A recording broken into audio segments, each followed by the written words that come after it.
For more videos right choice India ఛానల్ను ఇప్పుడే subscribe చేయండి మరియు గంట సింబల్ను ప్రెస్ చేయండి. Confidence is the most important factor. ఒక గ్రామీణ నేపథ్యం ఉన్నటువంటి విద్యార్థి ఎటువంటి కోచింగ్ కూడా లేకుండానే ఇంగ్లీష్ మాట్లాడడం అనేటువంటిది చేయొచ్చు. సో ఇది ఖచ్చితంగా పాటించండి.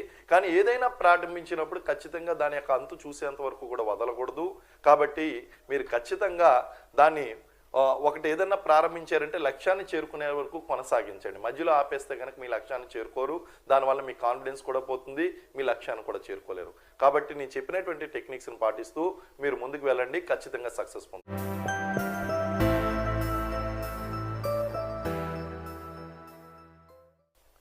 ఇంగ్లీష్ అనేటువంటిది ఏమైనటువంటి అంత కష్టమైనటువంటి సబ్జెక్ట్ కాదు. కానీ చాలామంది మేము ఇంగ్లీష్లో మాట్లాడతాం, ఇంగ్లీష్ నేర్చుకుంటాం, ఇంగ్లీష్ అనేటువంటి చాలా ఇంపార్టెంట్ అనేది దాని యొక్క ఇంపార్టెన్స్ని గుర్తిస్తారు. కానీ ఆ యొక్క కొన్ని రోజులు వెళ్ళిన తర్వాత మళ్ళీ నార్మల్గా వాళ్ళన్నీ కూడా వదిలేస్తారు. ఆరంభ సూరత్వం అన్న విధంగా స్టార్టింగ్లో వాళ్ళు ఏం చేస్తారంటే కొన్ని రోజులు క్లాసులకు వెళ్ళడం, ఇంగ్లీష్ని ఏదో మాట్లాడడానికి ప్రయత్నించడం, పక్క వాళ్ళు ఏదో హేళన చేశారనో లేకపోతే దాని మీద సరిగ్గా కాన్ఫిడెన్స్ డెవలప్ కాకపోవడం వలన వదిలేస్తారు. అయితే ఇంగ్లీష్ అంత సులభమైనటువంటి లాంగ్వేజ్ ఇంకో లాంగ్వేజ్ లేదు. ఎవరైనా సరే, ఎలాంటి వ్యక్తి అయినా సరే ఇంగ్లీష్ మాట్లాడడం అనేటువంటి నేర్చుకోవాలి. అయితే కొన్ని టెక్నిక్స్ పాటించాలి. ఆ టెక్నిక్స్ పాటించడం వలన ఇంగ్లీష్లో మాట్లాడడం అనేటువంటిది పెద్ద కష్టం కాదు. ఈవెన్ గ్రామీణ నేపథ్యం నుంచి వచ్చినటువంటి విద్యార్థులు, తెలుగు మీడియంలో చదువుకున్నటువంటి విద్యార్థులు అందరూ కూడా హ్యాపీగా ఈ యొక్క ఇంగ్లీష్లో మాట్లాడేయచ్చు. అయితే మొట్టమొదటి అంశం ఏంటి అంటే గ్రామర్ అనేటువంటిది పర్ఫెక్ట్గా నేర్చుకోవాలి. గ్రామర్ అనేటువంటిది అయితే గ్రామర్ ముందు నేర్చుకోవాలా లేదా మాట్లాడడం ముందు నేర్చుకోవాలా అనేటువంటిది చూసుకుంటే కనుక అది మీ యొక్క కన్వీనియంట్ని బట్టి గ్రామరే నేర్చుకుంటారో మాట్లాడడం. First you start speaking English. English మాట్లాడడం అనేటువంటిది కష్టమైనటువంటి అంశం కాదు అనేటువంటిది మీ బ్రెయిన్లోంచి తీసేయాలి. తీసేసిన రోజునే మీరు ఇంగ్లీష్ మాట్లాడగలరు. ఉదాహరణకి మీరు అసలు తెలుగే రానటువంటి ప్రాంతంలోకి వెళ్ళి మీరు జీవించవలసి వచ్చింది. మీరు చచ్చినట్టు ఆ లాంగ్వేజ్ నేర్చుకుంటారా నేర్చుకోరా? ఖచ్చితంగా నేర్చుకుంటారు. ఫస్ట్ మీరు ఇక్కడ తెలుగులో ఇక్కడ ఆంధ్రప్రదేశ్లోనూ లేదా తెలంగాణలోనూ ఉన్నామనేటువంటి విషయం మర్చిపోండి. మీరు ఇంగ్లీష్ మాట్లాడాలి అంటే కనుక ఒకటే టెక్నిక్ చెప్తాను. ఏంటి అంటే speak English, think English, right English. అంతే. అంటే ఇక మనిషి ఎప్పుడు కూడా ఖాళీగా కూర్చోడు. ఎప్పుడు కూడా నిరంతరంలో ఏ బ్రెయిన్లో ఏ ఒక ఆలోచనలు నడుస్తూ ఉంటాయి.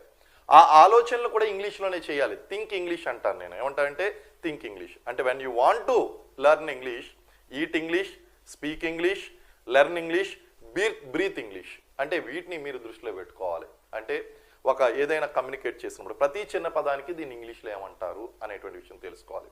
ఇప్పుడు నాకు భోజనం చేయాలని ఉంది అనేటువంటి విషయాన్ని మీరు కమ్యూనికేట్ చేయాలనుకుంటున్నారు. Why don't you express this feeling in English? ఇదే విషయాన్ని I want to eat brother అని చెప్పి సరదాగా మీ ఫ్రెండ్స్తో మాట్లాడండి. అంటే మీరు ఏం చేస్తారంటే మీ యొక్క నిర్ణయాన్ని కాకుండా పక్క వాళ్ళ యొక్క జడ్జిమెంట్ని తీసుకుంటారు. ఇంగ్లీష్ మాట్లాడినప్పుడు వాడు ఏదో అవహేళన చేస్తాడు, పక్కన ఉన్నటువంటి వాడు వేలాకోలం చేస్తాడు. వెంటనే మీరు ఆ యొక్క అభిప్రాయానికి విపరీతమైనటువంటి ఇంపార్టెన్స్ ఇచ్చి మీరు అప్పుడు దాకా నేర్చుకున్నటువంటిది లేదా ఏదైనా చిన్న పొరపాటు చేస్తే కనుక మీరు వెంటనే దాన్ని కన్సిడరేషన్లో తీసుకుని మీరు మాట్లాడడం మానేస్తారు అండ్ ఆపేస్తారు ఇంగ్లీష్లో మాట్లాడు. మీరు ఇంగ్లీష్ మాట్లాడాలి అంటే కనుక ఖచ్చితంగా మీరు continuous practice is more important. Even Telugu medium చదువుకున్నటువంటి వాళ్ళు, ఏమాత్రం ఇంగ్లీష్ బ్యాక్గ్రౌండ్ అవగాహన లేనటువంటి వాళ్ళు కూడా ఈరోజు ఇంగ్లీష్ అద్భుతంగా మాట్లాడుతున్నారు. ఇంకొక మీకు అద్భుతమైనటువంటి విషయం చెప్తాను. ఈ కాల్ సెంటర్లో పనిచేసేటువంటి వాళ్ళు లేదా ఈ యొక్క టెలిసెంటర్లో పనిచేసేటువంటి వాళ్ళు వీళ్ళు ఇంగ్లీష్లో మాట్లాడుతూ ఉంటారు. కానీ వీళ్ళు ఏమాత్రం కూడా హైలీ ఎడ్యుకేటెడ్ పీపుల్ కాదు. ఏదో కాస్త 4-5 ఇంగ్లీష్ ముక్కలు చాలా ఫ్లూయెంట్గా నేర్చుకుని మాట్లాడేసి ఉంటారు. వాళ్ళు అబ్జర్వ్ చేసింది ఏంటి అంటే కాన్ఫిడెన్స్ అనేటువంటి చాలా ఇంపార్టెంట్ అంశం. మీరు ఇంగ్లీష్ నేర్చుకోవాలి అంటే ముందుగా కావాల్సింది ఏంటి అంటే మీలో ఒక ధైర్యం కావాలి. మీలో ఒక అంశం ఉంది, ఒక సంశయం ఉంది. ఏంటా సంశయం అంటే నేను ఇంగ్లీష్లో మాట్లాడగలనా, నేను ఇంగ్లీష్ మాట్లాడితే నవ్వుతారు అనేటువంటి విషయం ఏదైతే ఉందో అది మీరు మనసులో తీసేయాలి. రెండోది, మీ పక్కనే మీరు మాట్లాడుతున్నటువంటి ఇంగ్లీష్ని కరెక్ట్ చేసేటువంటి ఒక వ్యక్తి ఉండాలి. అంటే if you want to do friendship with the people, ఆ ఇంగ్లీష్ స్పీకింగ్ పీపుల్తోనే మీరు ఫ్రెండ్షిప్ చేయండి. అంటే మీ గ్రూప్లో మీ ఫ్రెండ్స్లో ఎవరైతే ఇంగ్లీష్ బాగా మాట్లాడతారో వాళ్ళతో ఫ్రెండ్షిప్ చేయడం స్టార్ట్ చేయండి. మీ ఫ్రెండ్స్ అందరూ కూడా మీరు సరదాగా ఇంగ్లీష్లో మాట్లాడుకోవడం మొదలు పెట్టండి. ఈవెన్ వాట్సాప్లో వీటిలో చాటింగ్ చేస్తూ ఉంటారు, ఇంగ్లీష్లో పెడుతూ ఉంటారు. Start using English. If you want to learn English, start using English. Right English, speak English and think English. దీన్నే మైండ్ మ్యాపింగ్ అంటారు. థింక్ ఇంగ్లీష్ అంటే మీరు ఏం చేయాలంటే మీరు తెలుగులో ఆలోచించుకోకూడదు. మీరు ఆలోచించుకోవాల్సినటువంటి అవసరం వచ్చినప్పుడు దాన్ని ఇంగ్లీష్లో మాత్రమే ఆలోచించుకోవాలి. మీకు ఒక స్మాల్ ఎగ్జాంపుల్ చెప్తాను. నేను మొట్టమొదటిసారిగా ఇంటర్వ్యూకి అటెండ్ అయినప్పుడు, యూపీఎస్సీ ఎస్ఎస్బి ఇంటర్వ్యూకి అటెండ్ అయినప్పుడు అక్కడ తెలుగు లాంగ్వేజ్ అనేటువంటిది లేదు. ఈవెన్ యూపీఎస్సీలో కూడా మనకి ట్రాన్స్లేటర్స్ ఉంటారు, కానీ ఈ ఎస్ఎస్బి ఇంటర్వ్యూస్లో మనకి ట్రాన్స్లేటర్స్ అనేటువంటి వాళ్ళు ఉండరు. నేను పూర్తిగా తెలుగు మీడియం బ్యాక్గ్రౌండ్ నుంచి వచ్చాను. ఇంగ్లీష్ అంత పెర్ఫెక్ట్గా రాదు. పాస్ట్ టెన్స్కి, ప్రెజెంట్ టెన్స్కి, ఫ్యూచర్ టెన్స్కి కూడా పెద్దగా తేడా లేకుండా మాట్లాడేవాడిని. అయినా సరే నాకు ఉన్నటువంటిది ఒకటే కాన్ఫిడెన్స్. ఏంటా కాన్ఫిడెన్స్ అంటే నేను ఖచ్చితంగా ఈ ఇంటర్వ్యూలో విజయం సాధించగలను, వాళ్ళు భాషకి కాదు నా భావానికి ప్రాధాన్యత ఇస్తున్నారు అనేటువంటి విషయాన్ని నేను బాగా జీర్ణించుకుని అదే ధైర్యంతో నేను ఇంగ్లీష్ మాట్లాడి ఇంటర్వ్యూ సక్సెస్ అయ్యాను. నా మొదటి ఇంటర్వ్యూలోనే నేను ఇంగ్లీష్లో మాట్లాడి సక్సెస్ అయ్యాను. ఆ ధైర్యంతోనే ఆ తర్వాత నేను సక్సెస్ అయిన తర్వాత అరే నాకు ఎటువంటి ఇంగ్లీషు పూర్తిగా రాకుండానే నేను ఇంగ్లీష్లో మాట్లాడి సక్సెస్ అయ్యాను, ఇంగ్లీష్ నేర్చుకుంటే ఇంకా బాగా మాట్లాడగలను అని చెప్పేసి ఆ తర్వాత నేర్చుకోవడం మొదలుపెట్టాను. సో ఆ విధంగా కనుక చూస్తే it is the matter of confidence. The English speaking is an art that is communicating your feelings to the other person in such a way without changing the meaning అని చెప్పేసి చెప్తాం. అంటే ఏంటి అంటే మీ మనసులో ఉన్నటువంటి భావాలు ఏదైతే ఉన్నాయో ఆ భావాలని ఏమాత్రం కూడా మార్చుకోకుండా అవతల వ్యక్తికి మీరు కమ్యూనికేట్ చేయగలగాలి. అంటే ఆ విధంగా కమ్యూనికేట్ చేయాలంటే నెంబర్ 1 మీకు ధైర్యం కావాలి, నెంబర్ 2 వర్డ్స్ అనేటువంటివి రావాలి. మీకు ప్రతిదీ కూడా తెలుగులో ఒక వర్డ్ ఉంటుంది, వెంటనే మీరు నెతుక్కుని ఈ వర్డ్ని ఇంగ్లీష్లో ఏమంటారు అనేటువంటి విషయాన్ని మీరు నెతుక్కోండి. రోజుకి ఒక 10 పదాలు మీరు నేర్చుకోండి. రెండో టెక్నిక్ ఏంటి అంటే మీరు ఎక్కువ నేర్చుకోవాల్సినటువంటి అవసరం లేదు, రోజుకి ఒక 10 కొత్త పదాలు, ఇంగ్లీష్ పదాలు నేర్చుకోండి. ఆ పదాలు నేర్చుకున్న తర్వాత సెంటెన్స్ ఫామ్ చేయడం ఎలాగో తెలుసుకోండి. సింపుల్ సెంటెన్స్, చాలా చిన్న విషయాలని సెంటెన్స్ ఫామ్ చేయడం ఎలాగో తెలుసుకోండి. ఒక ఇంగ్లీష్ స్పీకింగ్ కోర్సులో కానీ లేదా మన రామకృష్ణ మఠంలో ఇంగ్లీష్ స్పీకింగ్ కోర్సెస్ చెప్తూ ఉంటారు, బేసిక్ గ్రామర్ నేర్పుతూ ఉంటారు. అటువంటి చోట్లకు వెళ్ళి మీరు చదువుకోవాలి. నెక్స్ట్ టెక్నిక్ ఏంటంటే start reading English news papers. మీరు ఇంగ్లీష్ నేర్చుకోవాలి అంటే ఖచ్చితంగా ఇంగ్లీష్ పేపర్లు అనేటువంటి చదవాలి. తెలుగు పేపర్లు చదవడం ఆపేసేయండి, కంపల్సరీగా ఆపేసి మీరు ఆ ఇంగ్లీష్ పేపర్లు చదవడం అనేటువంటి న్యూస్ రీడింగ్ అనేటువంటి అర్థం చేసుకుంటే ఇంగ్లీష్ మ్యాగజైన్స్, ఇంగ్లీష్ రైటింగ్. అదేవిధంగా నెక్స్ట్ టెక్నిక్ ఏంటి అంటే మీరు స్టార్ట్ రైటింగ్ స్మాల్ ఎస్సేస్. మీ యొక్క ఇంగ్లీష్లో ఏం చేస్తారంటే చాలా చిన్న ఒక 5 లైన్లు 6 లైన్లు మీరు ఇంగ్లీష్లో ఆ యొక్క పదాలను, సెంటెన్స్ని క్రియేట్ చేయడం నేర్చుకోండి. నేర్చుకున్న తర్వాత వాటిని ఎవరితో అయినా సరే సబ్జెక్ట్ ఎక్స్పర్ట్ చేత కరెక్ట్ చేయించుకుని అందులో ఉన్నటువంటి లోపాలు ఏంటో తెలుసుకోండి. ఈ విధంగా కనుక మీరు ఖచ్చితంగా పాటించినట్లయితే కేవలం ఇంగ్లీష్ నేర్చుకోవాలి అనేటువంటి ఉద్దేశంతోనే కనుక మీరు కూర్చున్నట్లయితే కేవలం 90 రోజుల్లో మీరు ఇంగ్లీష్ నేర్చుకోవచ్చు. అలా కాకుండా ఇతర వ్యాపకాలతో పాటు మీరు నేర్చుకోవాలి అంటే మీ యొక్క సమయాన్ని బట్టి, మీరు వెచ్చిస్తున్న సమయాన్ని బట్టి 5 నెలల్లోనో 6 నెలల్లోనో లేదా 1 సంవత్సరంలోని చాలా హ్యాపీగా, కాన్ఫిడెంట్గా మీరు అందరూ కూడా ఇంగ్లీష్లో మాట్లాడచ్చు. ఇంగ్లీష్లో మాట్లాడడం వల్ల అడ్వాంటేజ్ ఏంటి అంటే మీరు ఇంగ్లీష్ మీడియంలో ఉన్నటువంటి రిఫరెన్స్ పుస్తకాలన్నీ కూడా మీరు కాంపిటేటివ్ ఎగ్జామ్స్ చదువుకోగలరు. అలాగే జాతీయ స్థాయిలో జరిగేటువంటి ఇంటర్వ్యూలన్నింటినీ కూడా మీరు చాలా కాన్ఫిడెంట్గా, సక్సెస్ఫుల్గా అటెండ్ చేయగలరు. కాబట్టి ఈ ఇంగ్లీష్ మాట్లాడడం అనేటువంటిది ఏదో అది ఫారెన్ సంబంధించినటువంటి అంశం కాదు. It is a extraordinary matter, అంతకంటా కాదు. దీంట్లో మాట్లాడడం అనేది చాలా శుభం. మన గ్రామీణ విద్యార్థులకు వచ్చినటువంటి సమస్య ఏంటి అంటే ఆ కాన్ఫిడెన్స్, ల్యాక్ ఆఫ్ కాన్ఫిడెన్స్ అనేటువంటిది మహా ప్రాబ్లంగా ఉంటుంది.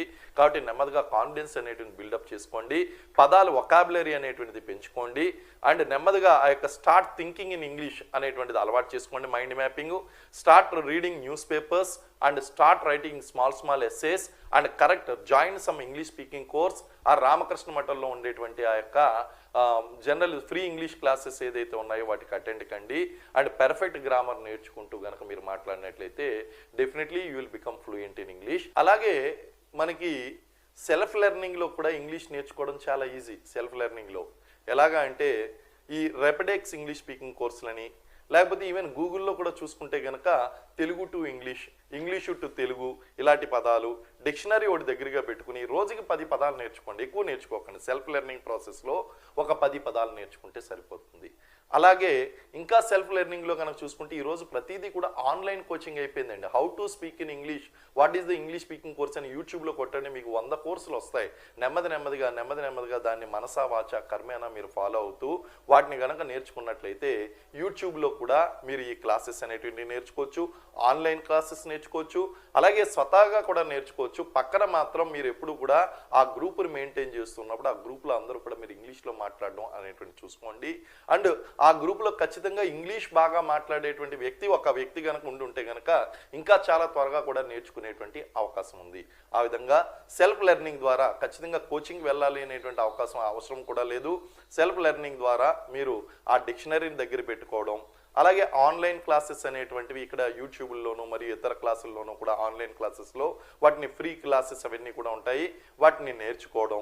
దాంతోపాటు న్యూస్ పేపర్ అనేటువంటిది ఖచ్చితంగా చదవాలి. న్యూస్ పేపర్ చదవడం వల్ల ఏమవుతుంది అంటే మీకు ఆ యొక్క ఇంగ్లీష్ పదాలు అనేవి కొత్త పదాలు వస్తాయి. వెంటనే న్యూస్ పేపర్ తీసుకున్న వెంటనే అందులో ఏమన్నా కొత్త పదాలు ఉన్నాయా అనేటువంటి విషయాన్ని మీరు నోట్ చేసుకోవాలి. నోట్ చేసుకుని దాని అర్థం చూసుకోవాలి. Telugu to English and English to Telugu అనేటువంటి అర్థాలు అనేటువంటివి చూసుకోవాలి. ఖచ్చితంగా ఈ యొక్క మీరు కొనుక్కోవాలి అంటే కనుక రెన్ అండ్ మార్టిన్కి సంబంధించినటువంటి ఒక ఇంగ్లీష్ బుక్ ఉన్నదండి. రెన్ అండ్ మార్టిన్ వాళ్ళ హై స్కూల్ గ్రామరు, ఆ పుస్తకాన్ని ఒకటి కొనుక్కోవచ్చు. అలాగే డిక్షనరీ ఒకటి మంచిది, ఒకటి ఆక్స్ఫర్డ్ డిక్షనరీ ఒకటి దగ్గర పెట్టుకుని ఈ పదాలకు అర్థం ఏంటి అనేటువంటి తెలుసుకోండి. ఫస్ట్ మీరు పదాలకు తెలుగు టు ఇంగ్లీష్ ఉన్నటువంటి ప్రతి తెలుగు పదానికి ఇంగ్లీష్లో ఏమంటారు అనేటువంటి విషయాన్ని మీరు కనుక తెలుసుకున్నట్లయితే ఇంగ్లీష్లో 50% మీకు సక్సెస్ సాధించినట్లే. మిగిలిన 50% ఏంటి అంటే సెంటెన్స్ ఫార్మేషను. ఆ సెంటెన్స్ ఫార్మేషన్లో మనకి past tense, present tense, future tense, అందులో మళ్ళీ సింపుల్స్, కాంపౌండ్, కాంప్లెక్స్ సెంటెన్సెస్, ఇవన్నీ వేరియస్ ఫామ్స్లో ఉన్నటువంటి అన్ని కూడా all other 9 forms of sentences కూడా మనం నేర్చుకోవడం వల్ల ఏం జరుగుతుంది అంటే ఈజీగా దాన్ని మనం ఈజీగా మనం మాట్లాడగలం. కాబట్టి confidence is the most important factor. ఒక గ్రామీణ నేపథ్యం ఉన్నటువంటి విద్యార్థి ఎటువంటి కోచింగు కూడా లేకుండానే ఇంగ్లీష్ మాట్లాడడం అనేటువంటిది చేయొచ్చు. సో ఇది ఖచ్చితంగా పాటించండి. కానీ ఏదైనా ప్రారంభించినప్పుడు ఖచ్చితంగా దాని యొక్క అంతు చూసేంత వరకు కూడా వదలకూడదు. కాబట్టి మీరు ఖచ్చితంగా దాన్ని ఒకటి ఏదన్నా ప్రారంభించారంటే లక్ష్యాన్ని చేరుకునే వరకు కొనసాగించండి. మధ్యలో ఆపేస్తే కనుక మీ లక్ష్యాన్ని చేరుకోరు, దానివల్ల మీ కాన్ఫిడెన్స్ కూడా పోతుంది, మీ లక్ష్యాన్ని కూడా చేరుకోలేరు. కాబట్టి నేను చెప్పినటువంటి టెక్నిక్స్ని పాటిస్తూ మీరు ముందుకు వెళ్ళండి, ఖచ్చితంగా సక్సెస్ పొందుతారు. For more videos right choice India ఛానల్ను ఇప్పుడే సబ్స్క్రైబ్ చేయండి మరియు గంట సింబల్ను ప్రెస్ చేయండి.